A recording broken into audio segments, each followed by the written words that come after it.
salam has said that this is a promise from Rasulullah that has said, "Oh Ali, no believer will hate you. Anyone who loves you, he is a believer. And anyone who hates you, he's munafiq, he's hypocrite." That is narrated in Sahih Muslim, and all scholars say that this hadith is authentic. Jabir ibn Abdullah al-Ansari narrates this hadith. He said that ما كنا نعرف منافقين معاشر الأنصار إلا ببغضهم عليه.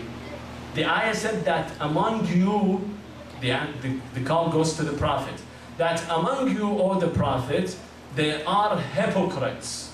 Among the companions are hypocrites. Jabir says, he said that we couldn't tell who's the hypocrite until we saw how they hated Ali ibn Abi Talib.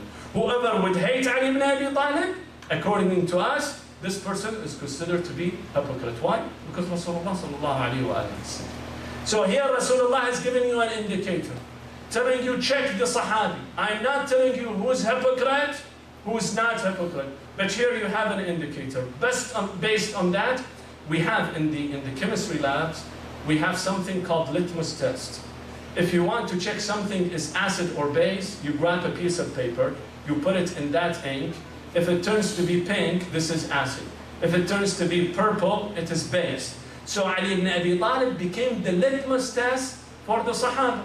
Based on that, you can tell if this man is hypocrite or if this man is a believer. Just look at him. If he loves Ali ibn Abi Talib, he should cherish him. But if he curses Ali ibn Abi Talib, or if he fights Ali ibn Abi Talib and shows his hostility to Ali ibn Abi Talib, isn't that person a munafiq? Rasulullah sallallahu alayhi wa sallam saying that anyone you see, no matter how close he is to me, even if he's my companion, even if he's my household, even if he's my wife, as long as they show animosity to Ali ibn Abi Talib, according to this hadith that is narrated by Sahih, the person has to be a hypocrite. And in the day of judgment, based on what Allah subhanahu wa ta'ala weigh our deeds, by our nifaq and iman. If I did my a'mal with good intention, then my deed is accepted. But no matter what I do, if I pray and fast and go to Hajj and do khums and everything, but if I am a hypocrite, does Allah accept my a'mal, my deed? Of course not. Allah would not. So the same person that you hate in this life or you love, he is the person who will judge you back in the hereafter. That's why we say Ali ibn Abi Talib, Mizanul A'mal. Based on the love of Ali ibn Abi Talib, my deed will be accepted or rejected, no matter who I am. This is the hadith of Rasulullah. The other indicator, and I will keep my talk very limited, the other thing, brothers and sisters, Ali ibn Abi Talib have to be infallible based on this hadith. Why? Because here Rasulullah say, if you hate Ali, you are a hypocrite. If you love Ali, you are a mu'min. Now, if Ali does something wrong, shouldn't I love him or should I hate him? If he does a mistake, a sin, something to disobey Allah, if someone does a disobedience to Allah, should we love him or hate him? We should hate him. Based on the teachings of Rasulullah, anybody who is disobedient to Allah or to the Prophet, we have to show our animosity toward him. But Rasulullah here says that, he says, if you show animosity to Ali ibn Abi Talib, then you are considered to be hypocrite. Meaning that Ali ibn Abi Talib did not do anything wrong. And this is the way we prove that Ali ibn Abi Talib alayhi salam was an infallible. One day Salama came to one of the companions and told him, "Ayusabbu Rasulullah?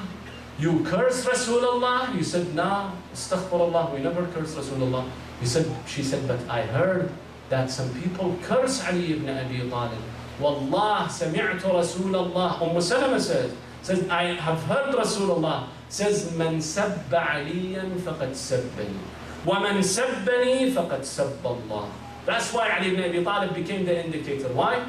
Because if you love Ali ibn Abi Talib, in fact, you are loving Allah.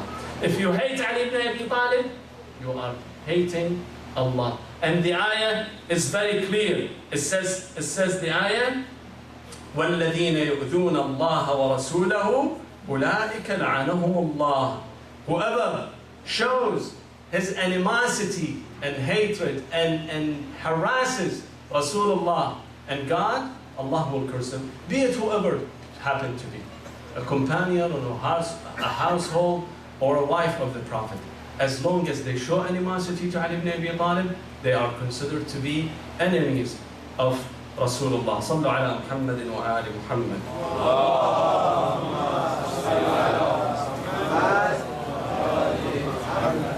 On such a night, when Ali ibn Abi Talib was hit on his head the night before, he was in his home resting and being nursed by his children.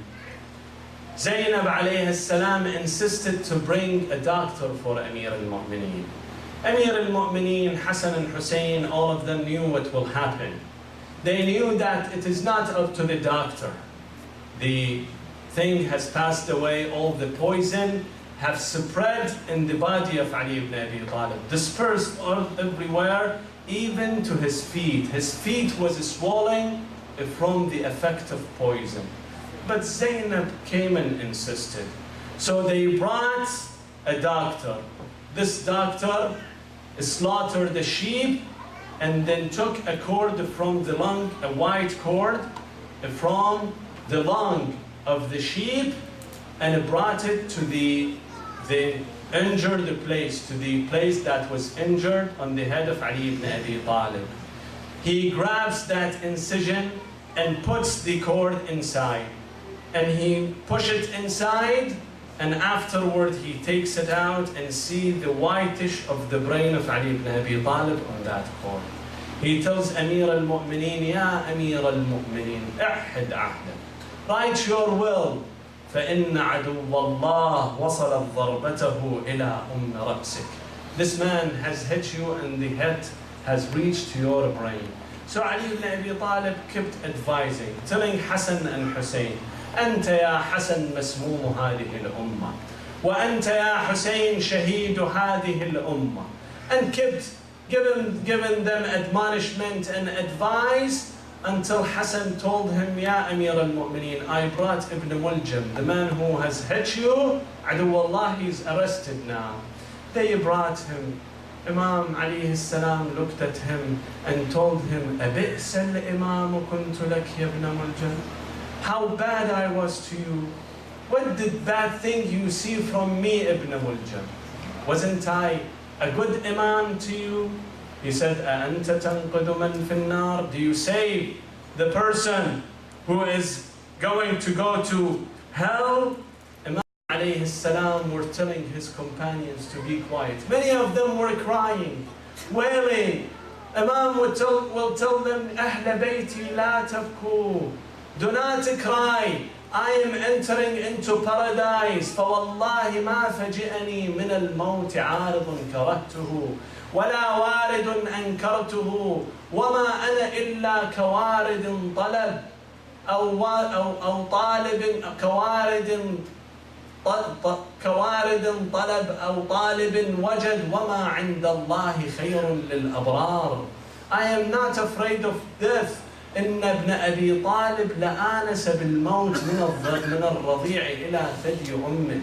Always Ali ibn Abi Talib would make dua that someone will come and hit him on his head to make his beard all soaked from the blood of his head. Ali ibn Abi Talib was not afraid of death. But at that time, Ali ibn Abi Talib was so weak. After so many years, when it comes to his prayers, he has to do his prayers while sitting on the ground. Ali ibn Abi Talib would never sit while doing his prayers. Ali ibn Abi Talib, the warrior, the great warrior that kept fighting, but at that night he had to do his prayer while he was sitting. He told his brothers, he told his sons and companions to carry him to the place of his prayers in his house. When they took him, as they approached that room, he told them, I want to sit down. Let me stand up, I want to walk. They told him, why ya Amir al-Mu'mineen? He said, I don't want Zainab and Kulthum to see me, that I am carried by you. Ali ibn Abi Talib was so strong not to be seen so weak by his daughters. His daughter Zainab came to him and told him, Ya Aba, haddithni an hadith Karbala. Tell me, I have heard something about Karbala. I have heard Ayman saying that something horrific about Karbala. He tells her al-hadith, hadith Ayman, the same thing that Ayman have told you. But remember Zainab, one day you and your sisters enter this city and all of you are captive. لا حول ولا قوة إلا بالله العلي العظيم.